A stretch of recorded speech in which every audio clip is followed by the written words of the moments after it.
y este es el cierre del caso problema correspondiente a carcinoma epidermoide. Tenemos un paciente de sexo masculino de 80 años de edad que presenta en el área torácica anterior y superior izquierda una lesión verrugosa de evolución desconocida y que desea que la misma sea extirpada quirúrgicamente. Bien, la primera consigna les pedía que describan la pieza macroscópica. Vamos a hacer tres aclaraciones primero. La primera aclaración es que carcinoma espinocelular y carcinoma epidermoide son sinónimos, así que cuando lean uno u otro nombre en la bibliografía, sepan que se está hablando de la misma entidad. La segunda aclaración es que lo que veamos en esta unidad válido para piel, ustedes pueden aplicarlo en futuras unidades para otros órganos que también tengan epitelios planos estratificados, ¿sí? Fíjense en esta imagen, yo tengo por un lado piel, pero también tengo mucosas, en este caso de la vía oral, o en este otro caso, mucosa del cuello uterino, ¿sí? Las neoplasias que se originen en una y otra, por tratarse en todas ellas de epitelios planos estratificados, van a guardar similitudes. Aprovechen esa ventaja para el estudio. Y la tercera aclaración es que este carcinoma puede presentarse in situ o invasor. Y según cómo lo haga, vamos a observar algunas características distintivas en la macroscopía y en la microscopía. En esta diapositiva, lo que ustedes están viendo son imágenes macroscópicas de carcinomas in situ, ¿sí? Y estos carcinomas macroscópicamente se van a observar como placas escamosas rojas bien delimitadas, como en esta imagen de acá, en donde fíjense que yo puedo seguir toda la lesión. Y si la comparo con la coloración normal de la piel, la lesión claramente es roja o rojiza. Mientras que el carcinoma infiltrante o invasor, que es una lesión más avanzada, se va a presentar como una formación nodular, como se puede observar en esta imagen del ángulo inferior. Otra característica es que va a presentar en grado variable hiperkeratosis, que es la producción de queratina en un grado mayor al normal. Y eso macroscópicamente, esa queratina de más que se está produciendo, se va a observar como estas áreas blanquecinas que observamos en la lesión nodular. Otra característica importante es que frecuentemente, como se observa en la imagen superior, estas lesiones tienden a ulcerarse. Fíjense además que son todas áreas fotoexpuestas. Tenemos lesiones en rostro, tenemos lesiones en el área del escote, tenemos lesiones también a nivel de la mucosa labial. Esta última imagen corresponde a una lesión invasor en cuello uterino. Eso lo vamos a ver bien cuando veamos tracto genital inferior en la mujer. Es así que las áreas de piel con mayor fotoexposición van a ser las áreas en donde va a desarrollarse con mayor frecuencia este tipo de lesiones, como por ejemplo en rostro, en pabellones auriculares, en las manos, pero también puede afectar mucosas, por ejemplo la mucosa labial, puede afectar también a la lengua. Recuerden que son todos epitelios planos estratificados. Por eso vamos a incluir también las cuerdas vocales, el glande, el epitelio de revestimiento de los pulmones. Recuerden que cuando hace metaplasia se reemplaza el epitelio respiratorio por un epitelio plano estratificado, y el cuello uterino. Tengan en cuenta también que, por ejemplo, en el caso de las cuerdas vocales y el epitelio que recubre la orofaringe, y en el caso del cuello uterino, el factor de riesgo predisponente ya no es la exposición solar, sino en esos casos puntuales que les mencioné, por ejemplo, puede ser la presencia de un virus. ¿Qué virus? El HPV, pero eso lo vamos a ver bien en futuras unidades. En esta otra diapositiva tenemos dos imágenes correspondientes a dos áreas fotoexpuestas por excelencia. La primera es un pabellón auricular y la segunda, fíjense, se corresponde, se asemeja bastante a la lesión descrita en el caso problema. Fíjense que el área correspondiente a la lesión invasora es esta que estoy marcándoles con el puntero láser, que se observa está sobrelevada, ulcerada, rojiza, lo mismo que esta otra que en el pabellón auricular se muestra más bien nodular, pareciera no estar ulcerada aún. Tengan presente que si yo miro al microscopio esas áreas voy a ver lesión invasora, pero si yo por ejemplo viera al microscopio la piel adyacente a la lesión en un ejemplo y en el otro esta piel de acá, seguramente encontraría lesiones in situ o también a veces lesiones preneoplásicas, vamos a hablar después, que en el caso de la piel adyacente sería la correspondiente a la queratosis actínica. Otro ejemplo de área fotoexpuesta es el dorso de la mano. Observen la fotografía, tenemos una lesión con bordes sobrelevados, irregulares, y que además presenta un área central ulcerada. Tengan presente que además del daño solar, que es el factor de riesgo más importante para el desarrollo de estas lesiones, existen otros factores de riesgo igualmente importantes en relación al uso de determinados químicos, radiaciones, úlceras y un etcétera que vamos a analizar un poquito más en detalle en las últimas diapositivas.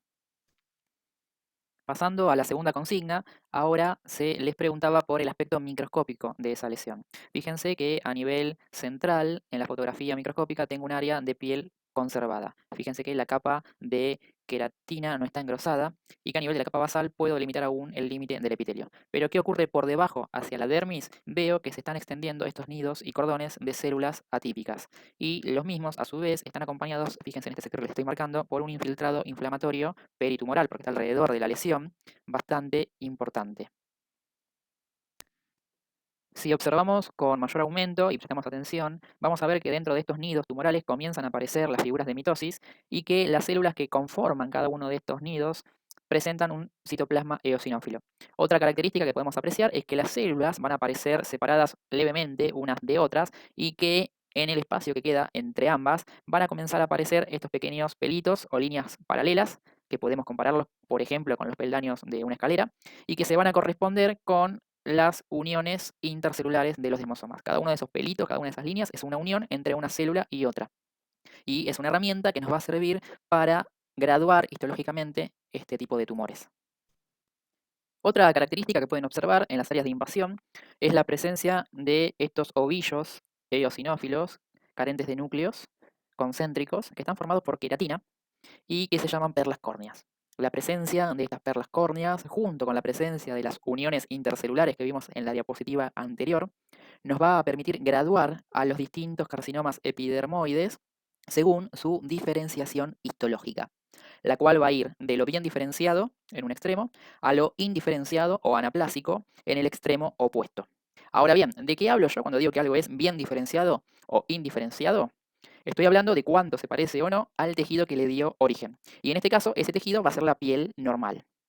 Y si algo se parece en forma, se parece en función. ¿Cuál va a ser la función de la piel normal? Ser barrera para protegernos. Y esta función, la piel normal la cumple a través de dos estrategias.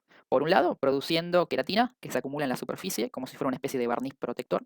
Y por otro lado, produciendo uniones intercelulares muy fuertes que mantienen las células vecinas bien juntas unas con otras para evitar que elementos extraños y externos al cuerpo puedan pasar entre ellas.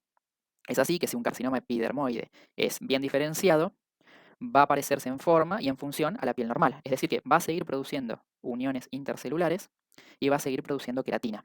¿Qué pasa? Como ese carcinoma está invadiendo, las células se están desplazando hacia la dermis, van a comenzar a verse levemente separadas unas de otras. Y así queda evidenciado en medio la presencia de los demosomas. A su vez, si siguen produciendo queratina, como ahora la célula ya no está en la superficie de la piel, está en medio de la dermis invadiendo, esa queratina no se puede acumular en la superficie.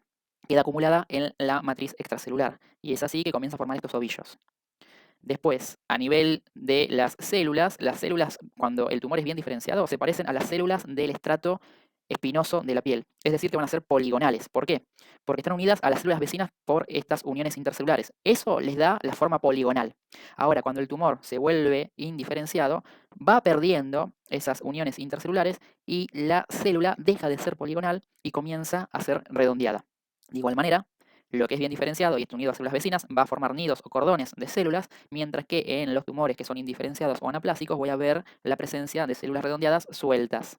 También, obviamente, como todo lo indiferenciado y anaplásico, puede coexistir con focos de necrosis. Y otra característica es la presencia de queratinización celular abortiva. O sea que la célula intenta producir queratina y no lo logra. Y se ven como si fueran pequeñas células un poquito más eosinófilas que el resto de sus vecinas. Y tengan presente de una forma práctica que cuando yo estoy viendo al microscopio un carcinoma epidermoide, si veo que ese carcinoma epidermoide forma uniones intercelulares y forma perlas córneas, estoy viendo un carcinoma epidermoide que es bien diferenciado. Ahora bien, si veo que ese carcinoma epidermoide no forma perlas córneas y no forma uniones intercelulares, estoy viendo una lesión que es indiferenciada, que obviamente además va a estar formada por células sueltas, células redondas, todas las características que fuimos mencionando recién. ¿Qué pasa en el gris, en lo intermedio? Si yo tengo un tumor que forma algunos cordones, algunos nidos, pero veo que forma perlas córneas de pequeño tamaño, algo vagas, como esta que se observa acá, o veo que no forma perlas córneas y forman algunos foquitos aún uniones intercelulares, estoy en una localización intermedia de mi escala. O sea que esto no es ni bien diferenciado ni indiferenciado. Es una situación intermedia a la cual yo voy a llamar moderadamente diferenciado. O sea que ese carcinoma epidermoide va a ser moderadamente indiferenciado. Ese es el peldaño que faltaba en nuestra escala. Entonces, repasando por última vez, puede ser el tumor bien diferenciado, moderadamente diferenciado, pobremente diferenciado o indiferenciado. Pasando a la siguiente pregunta, referente a la diseminación de este tipo de tumores, tengan presente que la misma es por vía linfática y por ende las células tumorales pueden viajar a los ganglios linfáticos regionales, que son aquellos en donde normalmente se drena el territorio cutáneo afectado. Esto no es algo frecuente, van a encontrar en el libro, en el Robbins, que ocurre en el 5% de los casos o menos. Respecto a los factores de riesgo o predisponentes, el más importante por lejos es la exposición solar, debido al daño en el ADN de las células producido por la radiación ultravioleta. Es por este motivo que estos tumores los van a observar con mayor frecuencia en las áreas cutáneas fotoexpuestas y de igual manera es importante recalcarles que el carcinoma epidermoide de la piel es el segundo tumor más frecuente en el ser humano, superado únicamente por el carcinoma vasocelular, que es otro tumor cutáneo vinculado a la exposición solar. Es después de ellos dos recién que viene el resto de los tumores, ya sea el cáncer de pulmón, el cáncer de mama, el cáncer de colon, etcétera. Otros factores de riesgo que se pueden vincular es el estado de inmunodepresión, por ejemplo, en un paciente trasplantado, en donde se lo inmunosuprime como parte del tratamiento, o de un paciente HIV-Sida, en donde la respuesta protectora del sistema inmune está disminuida o anulada y es condición predisponente para la aparición de estos y otros tumores. También es importante la presencia de úlceras crónicas y de cicatrices de quemaduras como terreno fértil para el desarrollo de este tipo de lesiones, así como la exposición a distintos agentes químicos y físicos, como ser la radiación ionizante, el arsénico en el centro de nuestro país, algunos químicos de uso industrial, como por ejemplo el alquitrán, así como el tabaco y sus derivados. También es importante la existencia de algunas condiciones de base predisponentes, como ser el Xeroderma pigmentosum, en donde el paciente va a sufrir múltiples lesiones de este tipo. Es por ello que cuando tengan un paciente con un carcinoma epidermoide de piel y además el diagnóstico de base de un xeroderma pigmentoso, tienen que estar atentos a buscar segundos, terceros tumores también epidermoides, ya que los va a desarrollar con mayor frecuencia que la población normal. En cuanto a la lesión preneoplásica que va a dar origen a este tipo de tumores, tenemos a la queratosis actínica, que va a presentarse de manera similar a lo que ya describimos para las lesiones in situ, ya que va a consistir en lesiones que se presentan en áreas fotoexpuestas, como ser el dorso de la mano en la fotografía, en donde vamos a observar áreas amarronadas o rojizas, generalmente menores a 1 centímetro de superficie áspera, en donde se puede observar a veces también una producción de queratina incrementada. Recuerden que esa área áspera blanquecina no es más que el reflejo de una acumulación notable de queratina en la superficie. Esa acumulación de queratina a veces se puede volver algo demasiado evidente y formar estructuras que remedan los cuernos y se llaman por eso cuernos cutáneos, como se observa en esta otra fotografía. Esta misma lesión, si ocurriera en una mucosa en vez de en la piel, como ser por ejemplo la mucosa labial, no se va a llamar queratosis actínica, sino que se va a llamar keilitis actínica. Respecto a la microscopía, lo que vamos a observar en la queratosis actínica es, por un lado, la hiperqueratosis, que es un engrosamiento del estrato córneo producido por una mayor producción y acumulación de queratina. Tengan presente que la queratina que conforma el estrato córneo va a variar su espesor normal según qué parte del cuerpo estemos observando, siendo una capa muy delgada en la piel que recubre el rostro y una capa muy gruesa en la piel que recubre los pulpejos de los dedos. Otra característica que se va a observar es la paraqueratosis, que es la presencia de los núcleos celulares en la capa córnea, algo que normalmente no debiera ocurrir. A su vez, también tengan presente que en las células que forman parte del epitelio afectado por la queratosis actínica vamos a observar la atipía nuclear característica. Y cuando dicha atipía ocupe todo el espesor del epitelio, vamos a pasar a denominar a esa lesión como un carcinoma de células escamosas temprano o in situ, es decir, un carcinoma epidermoide in situ. Tanto en el carcinoma epidermoide in situ como en la queratosis actínica, toda la afectación la voy a observar de la epidermis para arriba. La unión dermoepidérmica está intacta, ¿sí? Las células atípicas están dentro de la epidermis. Una vez que atraviesan la membrana basal, eso ya deja de ser algo in situ y comienza a ser un proceso invasor.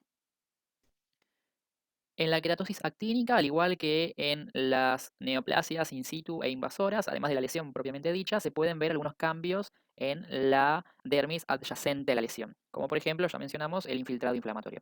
Otro cambio que se puede ver y que es muy característico en este tipo de lesiones preneoplásicas y neoplásicas es la aparición en la dermis adyacente, o en el caso del la queratosis actínica en la dermis subyacente, de unas fibras de colágeno anormales que van a ser más gruesas, van a dejar de ser eosinófilas y van a empezar a aparecer un poquito más basófilas, por eso se habla de degeneración basofílica, y que se llama muchas veces elastosis solar, o al menos cuando encuentren ese tipo de referencia en los libros, sepan que se está refiriendo a la aparición de estas fibras colágenas, y que no es más que la traducción del daño solar que recibe la dermis superficial, al igual que lo está recibiendo la epidermis.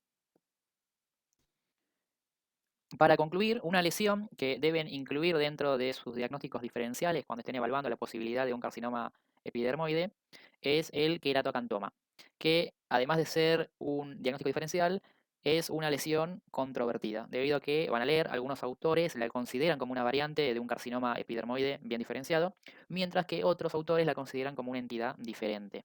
Macroscópicamente va a ser también una lesión nodular sobrelevada de bordes definidos y va a tener un área central que no va a estar ulcerada, sino por el contrario va a acumular un tapón de queratina, ¿sí? Esta imagen llevada a la microscopía van a poder observar este tapón central de queratina que se puede ver amarillento o a veces eosinófilo, circundado por las células del epitelio que van a tener un tinte distintivo en esta fotografía grisáceo, pero si no lo pueden observar con la característica eosinofília clara o vitria que se la llama, consistente en células escamosas de gran tamaño que pueden presentar, además del tapón de queratina central, algunas islas aisladas de queratina también centrales porque alrededor sigue creciendo esta población celular eosinófila.